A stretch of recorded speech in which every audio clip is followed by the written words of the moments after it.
Hi everybody, my name is Austin. I'll be talking about the Mariana Trench today. The Mariana Trench is located in the western Pacific Ocean, and it is about 125 miles east of the Mariana Islands, just south of Guam, and just south of Japan.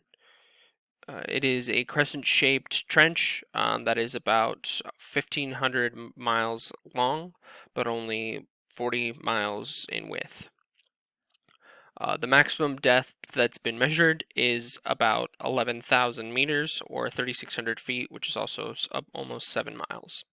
This was done by the Challenger Deep in the 1990s.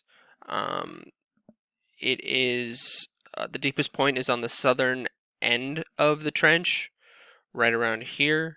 The southern slot is named Challenger Deep after the submarine that went down there and measured it.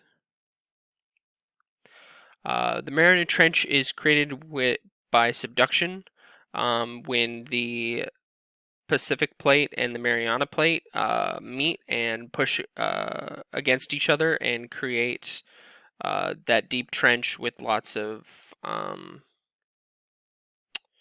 old crust meeting new crust, and it creates that big Mariana Trench right there.